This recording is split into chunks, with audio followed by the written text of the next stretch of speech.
Okay, welcome everybody to another session of the Neighborhood Bird Project classes. This particular session is going to be a test of the Corvids, Blackbirds, and Woodpeckers. So please get out a paper and pencil, and we will start going to the test. What I want you to do on this test here is, if you can identify the species, that's great, of course. But if you can say some other details about it, that's even better. So that might be gender or age, or almost any kind of other detail that you know. So I'm going to start sharing screen here. And once again, this is the Corvids, Blackbirds, and Woodpecker test. We're going to start right now.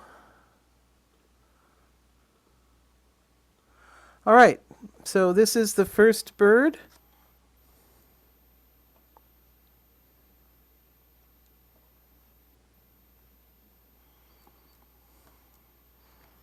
And I'll give you about 5 or 10 seconds to identify it. This is the next one.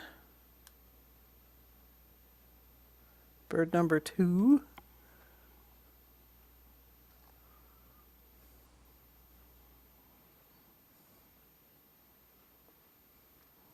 Here comes bird number 3.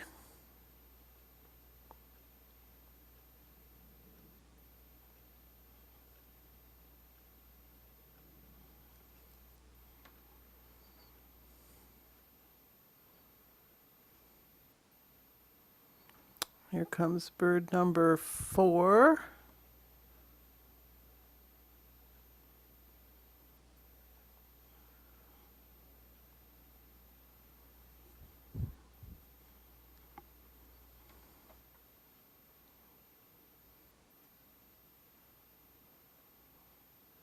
Comes bird number 5.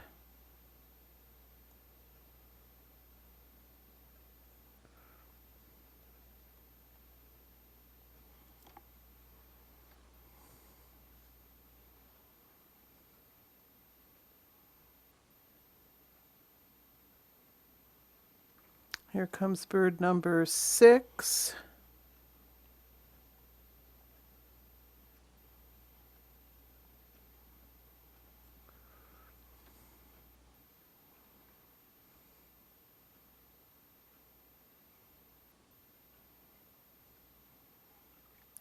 Here comes bird number 7.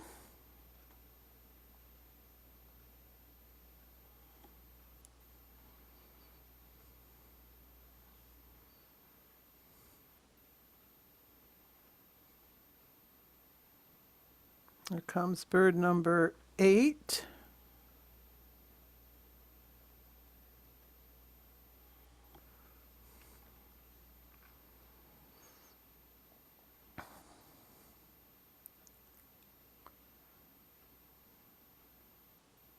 Here comes bird number 9.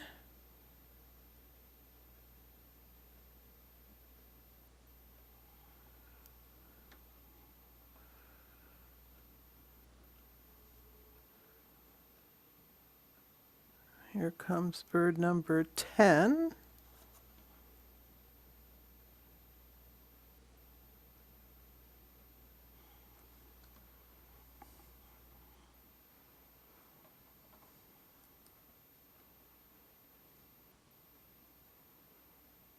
Here comes bird number 11.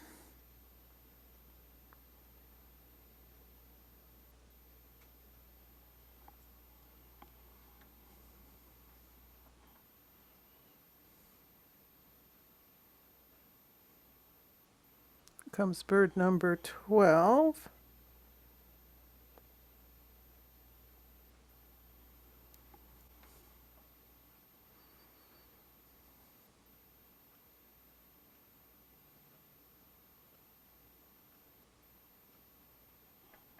Here comes bird number 13.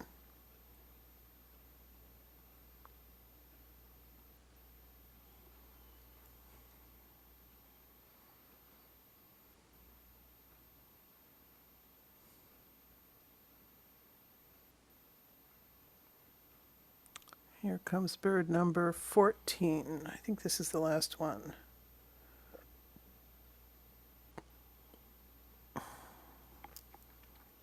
Oh, no, one more. This is the last one.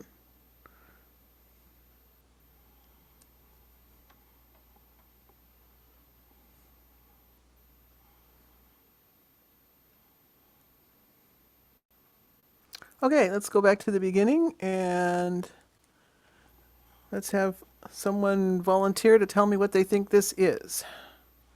Anyone? You have to unmute yourself.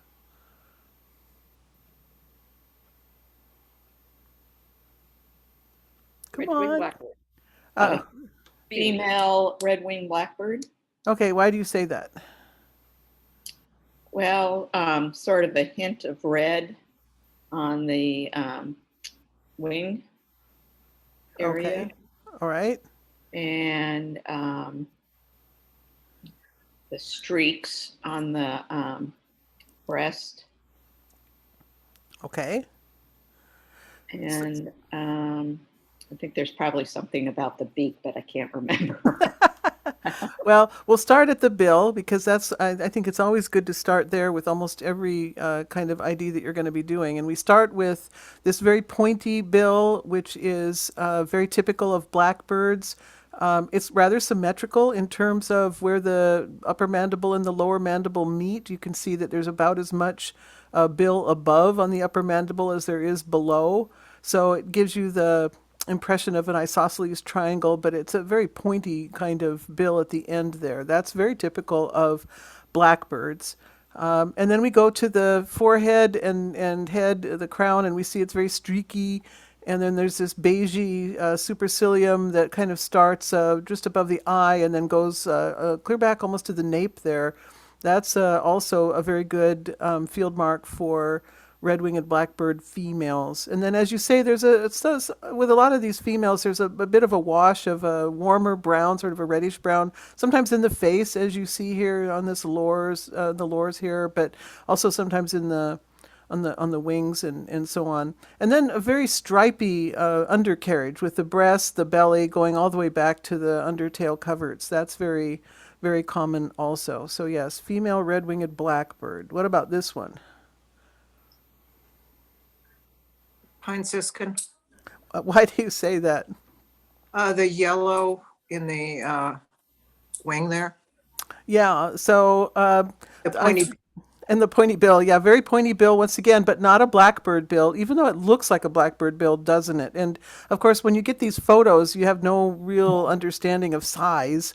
So this would be a very small bird if you were to see it in the field, and I don't think you would mistake it for a red-winged blackbird female, but you might. Because they really kind of look similar, don't they? Same kind of bill, basically. It's not very unfinch-like bill. This is for most finches, the upper mandible is noticeably different from the lower mandible. There's a size difference, and oftentimes the culmen, that's this upper part of the upper mandible, is curved. But here you see that the bill is rather symmetrical and very pointy, and there's no hint of a curve on the culmen at all.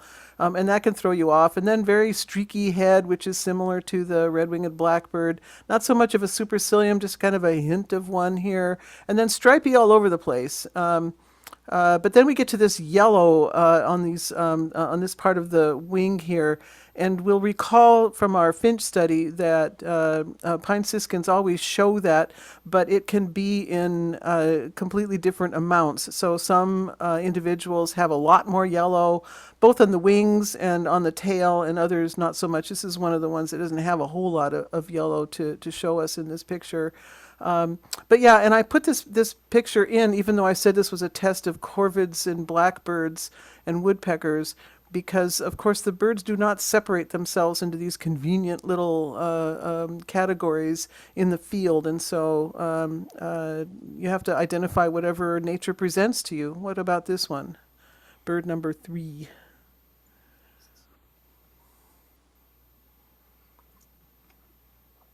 Anyone? Don't be shy.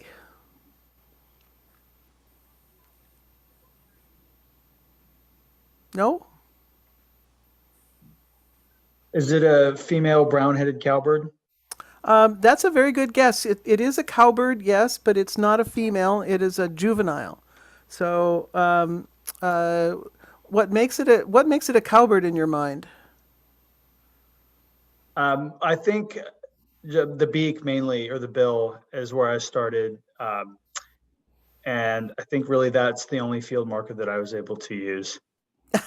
That's with these. I'll tell you something. With the female cowbirds and the juvenile cowbirds, sometimes that's all you get. I think it can be an extremely difficult identification in the field because, first of all, oftentimes with female cowbirds, but almost exclusively with these first year, early in the season juvenile cowbirds, they're always by themselves, and so you don't get the help of a more distinct male at all. And in fact, with these cowbirds, of course, in the juvenile stage like this, they're often still being fed by their foster parents, and those can be almost anything of something like 34 different species of birds that the cowbirds parasitize. So that doesn't give you any help at all. So we start with the bill, and we notice that the bill is very finch-like, isn't it? It even has a slight curve on the culmen here. There's the lower mandible is much wider than the upper mandible, so there's no symmetry there. It is very pointy, and that should give you a bit of a hint, but it's not a very good hint, is it? And then this low forehead here tells me that speaks cowbird to me somehow. But as I've told you often with these skull features, they're not determined by the bone structure, but by the way the bird holds its feathers. And I suppose this bird, if he felt like it, could raise up his head feathers, and that would even throw you off more. But as you say, we start with the bill here, and then notice the bill color is this sort of weird pink. And I don't know of too many finch-like birds that have pinkish bills. One of them, of course, would be dark-eyed junco, but this doesn't look like a junco. And if you were thinking junco and you saw this bird in the field, you would look for the outer tail feathers, which in a junco would be white in all plumages. And then to further confuse the whole issue, the face is very plain, although the crown is streaky. And then you've got these kind of weird stripes on the front part of the bird that are halfway between dots and stripes. That's pretty typical for this stage of cowbird. So those are all good field marks. But I will tell you that when you encounter this bird in the field in, let's say, August or so, it's going to give you to think. What about this one? Connie, Yeah? I'm sorry. If you're still on the Calvert for a moment, could you point out the juvenile gape, which is a good clue also? Oh, yeah, right here, Juvenile gape. where the gape is here. It's kind of bumpy looking. All right. What do you think this is?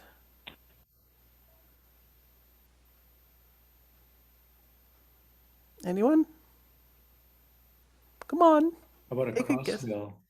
A crossbill. Yeah, this is kind of a deceptive photo, isn't it? Because it does look like a crossbill, but no, it's not a crossbill. This is either a female or a juvenile house finch. So you can see how similar it is to the cowbird. It's got a little bit of a hint of pinkish sort of bill, but not this sort of hit you in the face pink that the cowbird has. It's just sort of a dusky bill, and then very streaky on the head, very plain face if you disregard the fine streaks.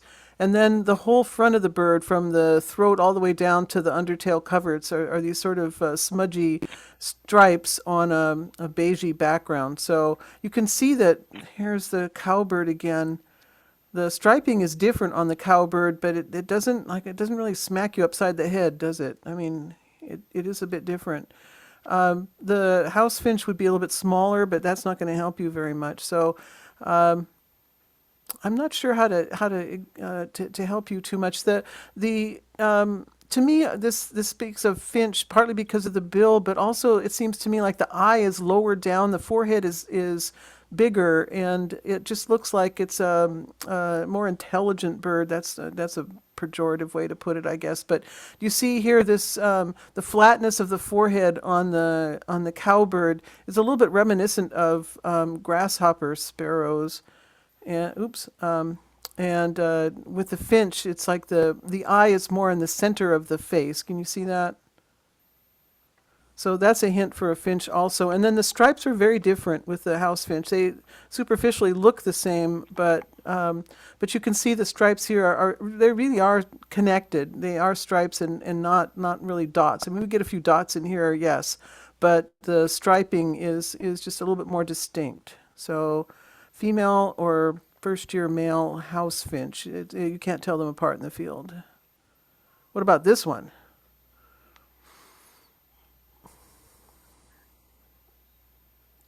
Anyone?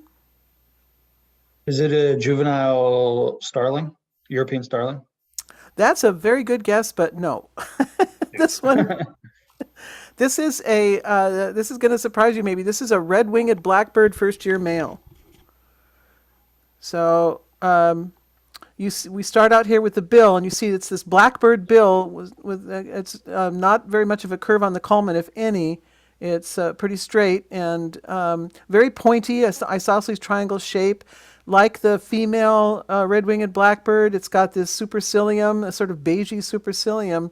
But then, just to throw you off, everything is sort of black and beigey instead of shades of brown or anything. So that's just kind of confusing. We don't really see this plumage very much, and I'm not really sure why we don't see it much. Have any of you seen this plumage in the field? Anybody? We should see it because they do breed here. Yeah? I'm sorry, I interrupted. Anybody? No. No. Yeah. Well, look for it because that should be a project of ours to find this plumage in the field. First year red-winged blackbird male. What about this one? Meadowlark? Okay, what else can you tell me about it? Yeah, female.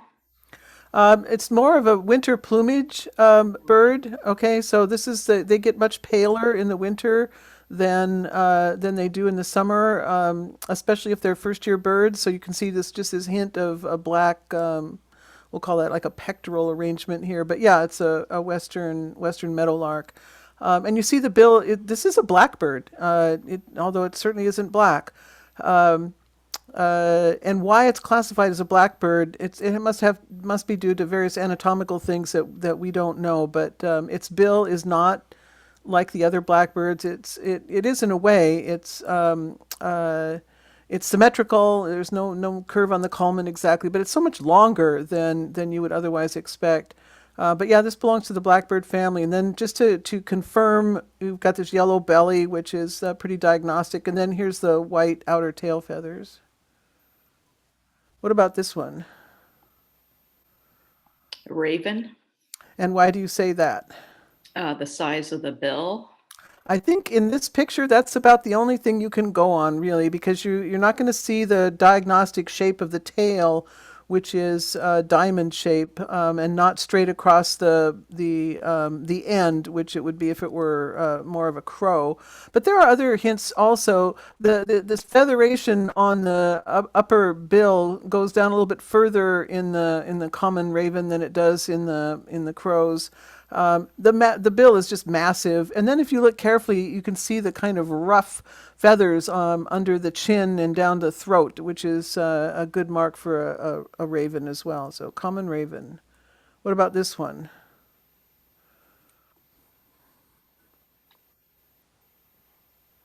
Anyone? Starling? That's no. Look at the bill. What kind of a bill does a starling have? Think about that. Yeah, a lot longer and lighter. Yeah. Yeah, more robin-like, isn't it? So Yeah. this is more pointy and isosceles. So who has a bill like that? Brewer's blackbird. Brewer's Phoebe? blackbird it would have a longer bill and thinner. So no, and a brewer's blackbird female wouldn't have so much of this kind of modeling and so on. It would be much smoother colored. Imagine this bird about to lay an egg in someone else's nest. Yes, Cowbird? that's right. This is a female cowbird.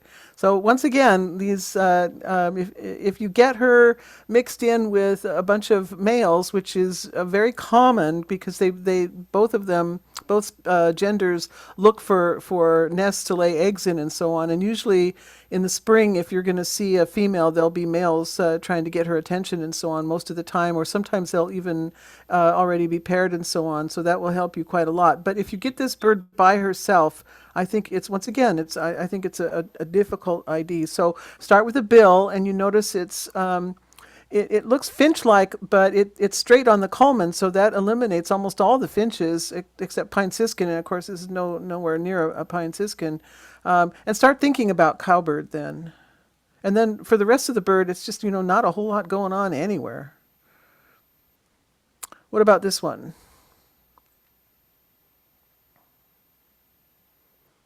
Is that a hairy woodpecker? And what makes you say that? Because of the length of the bill in relation to the size of the head?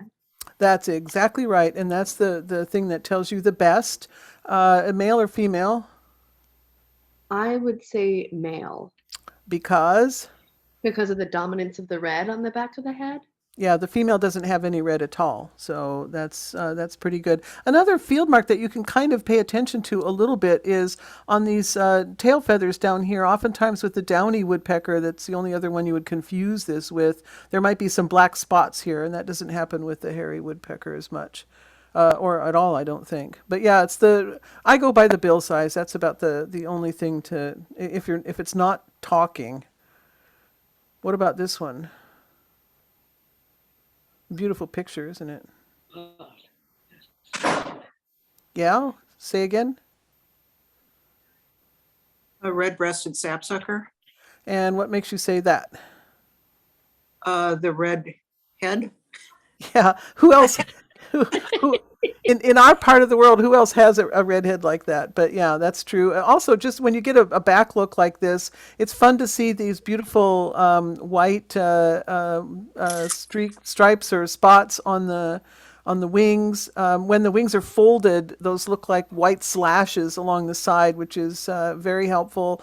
But also when they're in flight like this, if you're looking at the back end of one, it's got these two parallel white streaks running down the back, which is very helpful. And then you look at the rump area, and it looks like there's a little bit of white here, so that's not very helpful. And it's possible, if this is the only view you get, that you might start thinking, oh, I wonder if that's a flicker.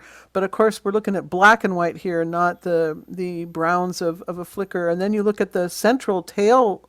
Look at that central tail. I mean, is that gorgeous or what?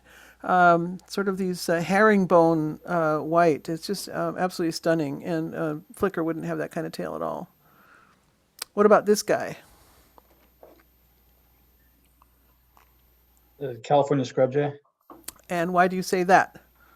Well, it's certainly a jay. It doesn't have the crest feathers like the Stellar's jay. It's got the blue along the side and then white all the way down. Yes, from all of the those are chin. wonderful. Yes, you're absolutely right. Beautiful bird, really, and becoming a lot more common in Seattle than it ever used to be. So this is a California bird that has, over the decades, moved its territory further and further north, and they now breed here in Seattle.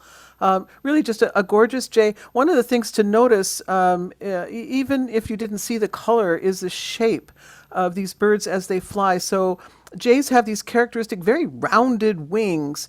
And in the case of the scrub jay, a disproportionately long tail. So when you see that, there's rounded wings like this that are relatively short and very, very round looking. If you squint your eyes shut, you kind of have to draw like a connect the dots line from one primary to the next. You can see that it's a rounded shape here.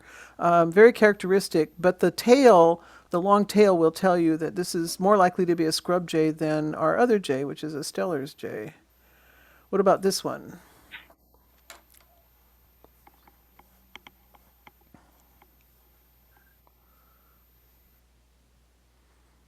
Anyone? Spoonbill. A what? A spoonbill. What makes you say that? The shorter beak, actually for me, raven and crow, the stoutness of the legs look different. Also no chin ruff. Call will Yeah, be no different. The chins. size will be different. Yeah, there's a lot more actually featheration on the upper bill here than I like to see, but yeah, the bill is in this picture looks pretty massive, but not as massive. So this is an American crow, and then you look at the back tail here, and it's straight across the end. It's not diamond shape. So I can tell you though that sometimes if you get a small raven, like a female raven, and she's got her tail all shut up and is just kind of perched on a railing or something like that, it can be quite hard to determine whether she's a crow or a raven. You have to be sometimes a little bit patient and wait until they show you their field marks. What about this one? Downy woodpecker. And you say that because Well, I mean, relative to the hairy woodpecker, I think we can see the way that you described the hairy was that the bill was about maybe 3/4 the length of the head or half the way of the length of the head, where this bill seems to be a little bit less than that relative to the length of the head. And then it has that sort of iconic red mark on the back. yeah, so that's a male, right? The females wouldn't have any red back here at all. But Oh, yes, okay. you're exactly right. So yeah, the females of both hairy and downy woodpecker do not have any red at all. And then just to kind of further help you with this, just note that our downy and hairy woodpeckers are not dead white on their lower parts. They are kind of this dirty white. That's very different from the eastern version. And when I say eastern, I mean eastern United States version, which their underparts from throat clear down to the undertail coverts are pretty much bone white. You can see the difference in whiteness here if you compare this color to the slash of white on the back, which is very white. So just something to kind of mind. I wonder if anyone would join me with a gentle objection to this being a to downy, because the angle at which the photo's taken is deceptive. I think that beak is actually quite a bit longer. Anyway, and if anyone's wondering, you're not the only one. Ah, well, that's a good point, but you're wrong. So you're right about the angle, and sometimes identifying these photos is a skill in itself. But notice the fineness of the bill also. So it doesn't have that robustness that the hairy woodpecker has. It's not just the length. It's also the like. Does this look like a chisel to you, or does it look a little bit more almost like an ice pick? And it's just a finer bill in every way. So yeah, definitely downy. What about this one?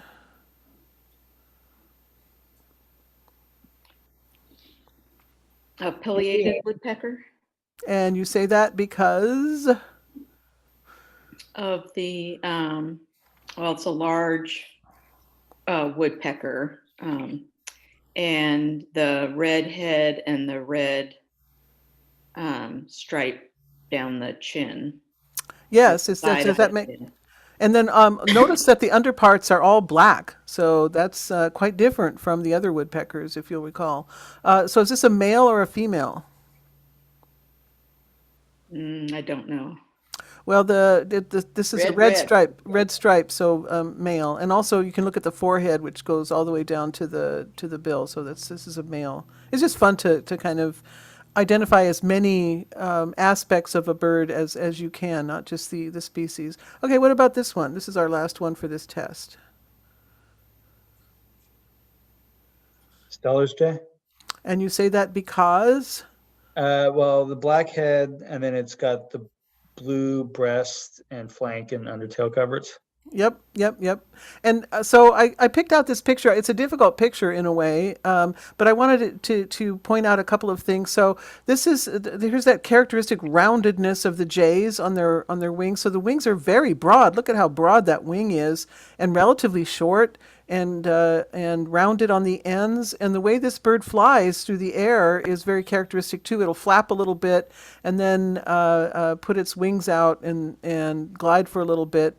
That's very characteristic of jay flight. And then notice the tail is really proportionately quite different from the scrub jay tail. It's proportionately a lot shorter. So When you see this kind of flap, flap, flap, flap, and then stick the wings out, and they don't always do that, of course. Sometimes they can put their wings up against their bodies, but when they have their wings out, and you see that characteristic very broad width of wing and rounded on the edge, on the ends, you can say, oh, that's a jay. I wonder what kind of jay that is, because sometimes you can't see the color and the bird's flying away from you. But then think about the proportion of the tail. So that's the end of this test, and I'm going to sign off now and thank you for your attention.